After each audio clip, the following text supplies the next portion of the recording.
Hey, what's going on, guys? Oh, Michael here. What are some of the most iconic, most epic bad guys of all time? Some would probably say the Joker in his many varieties throughout the years, like Walking Phoenix and Heath Ledger. And then some would even say the opposite of that spectrum and say Roderick from Diary of a Wimpy Kid is the best villain of all time. Greg! No, but seriously, a lot of people would say the Mad Titan, aka Thanos.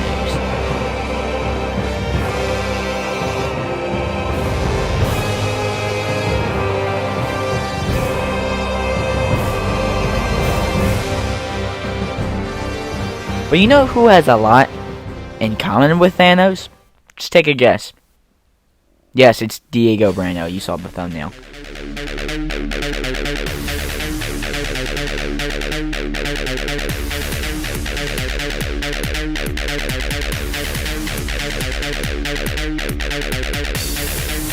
So if you don't already know, Diego Brando is a quote-unquote antagonist of JoJo's Bizarre Adventure Part 7 Steel Ball Run. And I say quote-unquote because a lot of people really don't look at that part like there's a bad guy and like there's good guys. I mean, people often debate if Valentine, quote-unquote bad guy of the part, was even in the wrong, or if Johnny was in the wrong. Like, everyone just had motives that weren't necessarily fueled by good or evil, but just more their own desires and wants cultivated into the very end of Steel Ball Run. Now, if you haven't seen any of JoJo or any of the MCU movies, I will be covering spoilers for those. So if you don't care, or you've already seen it, then let's move on through. Now you're probably wondering, Mr. Oh My Kale, how do these two random characters have enough in common to warrant a whole video? Well, I'm glad you asked. Let's go over it.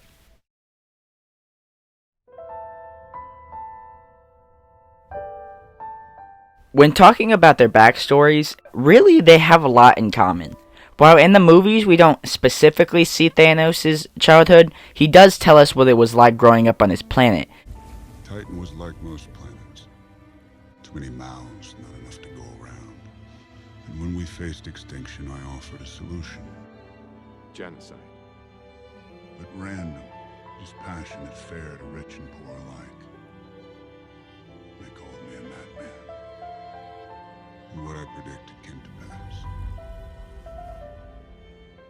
Basically growing up very poor, very hungry, and basically watching his people die. His solution to this, of course, is to kill half the population so that the other half can thrive and have full bellies and, you know, be all good and shit. The main reason he is the way he is because of how he started as a child. And that's very similar to how Diego started, which is he was with his mom, he was very poor, and his mom ended up dying to hold soup in her hands because she couldn't afford a bowl. And not that she couldn't afford a bowl, but that she couldn't afford to get a new one, because that one guy broke it.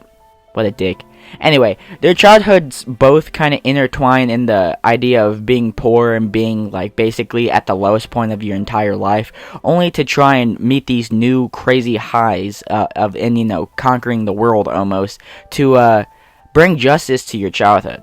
Diego would most likely even agree with Thanos' goals of killing off half the population to ensure that the other half are more well off, because as a child, Diego Brando was basically mistreated, poor, and the whole reason he ended up becoming the way he was is because that's how was treated as a child. Now, if Thanos' goal ended up, you know, happening to Diego's people, even if he would have been killed, you know, he would have preferred that his mom would have lived that life. If he would have survived and his mom would have died, that already happened to him regardless. So the best case scenario in this case is that him and his mom get to not be poor and not, you know, be hungry and all of that. So Diego and Thanos really do have a lot of similar views on that kind of stuff. I was gonna try and say ideological, but I thought I was gonna mess up the word. Anyway, this is talking about in Thanos in the comics, but I'm pretty sure, and you know, you can quote me on this, or don't quote me on this, but I'm pretty sure Thanos as a baby was almost killed by his mother, just like how Diego Brando was almost, you know, pretty much died like straight away because they threw him in the river. So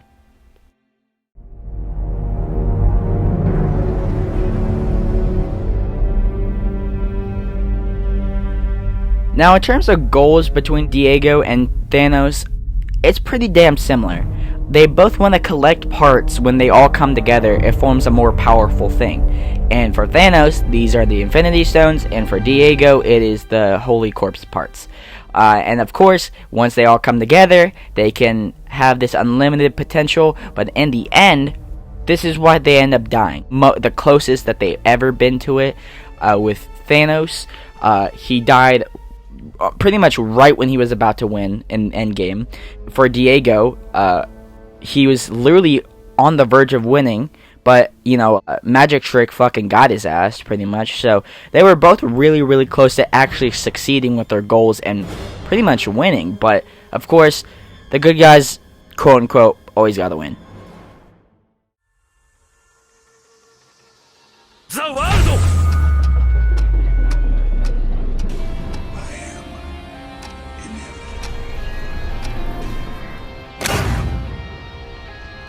Now, this is something I think this is what made me think about the similarities between them so much. Thanos in Endgame and Ultimate version Diego Brando, aka Diego Brando, but with the world. So, if you remember from Infinity War, Thanos' character was probably the most hyped, and everyone liked him. People were making videos about him. People were saying he did nothing wrong, all this and that. Because Thanos was really the star of that movie, and his character growth and the way he treated the things that he was dealing with was very, very compelling. We didn't want, to see our favorite characters die, but we kind of understood where Thanos was coming from and everything. So to see that version of Thanos and his character arc and everything die at the very start of Endgame, only for a past not as very emotionally mature Thanos in Endgame appear and just be like, I'm just gonna kill everyone and restart the universe. It makes people think, and it made me think, what was the point? We had that character go through a character arc, and now we're going back to this old one. And people have said the same thing about Diego Brando. His original version in that universe, he just dies. Not after, going through his old character arc and becoming one of the most favored, characters during that part, but people think, because he died and because he ended up coming back, that it kind of devalues what happened to that Diego. And to that, I would say no. Actually, reading Diego's story actually helped me, realize the same thing with Thanos, that just because this version of them is not like them, doesn't mean that that character arc didn't still happen for that version of them. So basically with Diego, is, the main timeline that we were following him with, his remains end up killing the world version of Diego. Because, like Valentine's Stand, how it works is if two things from a different universe come together, they end up killing each other. So it's kind of fitting that Diego put an end to his other counterpart, just lacked the maturity that Diego had, shown throughout the part. And it's just crazy, It's kind of funny that both of them had these character arcs at the start. They died, and then a different version of them from an alternate dimension ended up coming through. And I guess with Thanos, technically, it's not an alternate dimension. It was more of time travel. But, same difference, They grew so much as characters, and seeing them actually, return as, basically simple villains really hurt the audience. And I feel like that's another similarity that Thanos and Diego have.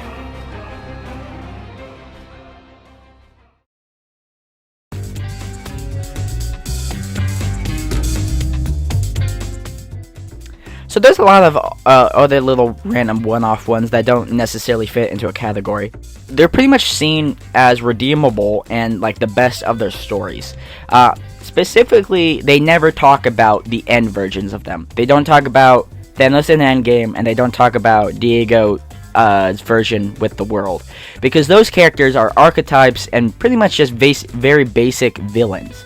They don't really have any growth, and they really just, serve the purpose as, we're the big bad guy. But, while still allowing the reader to be like, okay, I still know that's Thanos, I still know that's Diego Brando, but obviously it's a different version of them. Both nearly end up winning only to die. Similarity that they both share as well is that they both die twice. And that, it's just kind of funny. Thanos dies twice, both times in the Endgame. the Infinity War version of Thanos, and then the Endgame version of Thanos, and then Diego Brando in the main universe dies, and then his alternate dimension version dies as well. So officially, they both die twice in their respective media. Yeah, so that's pretty crazy.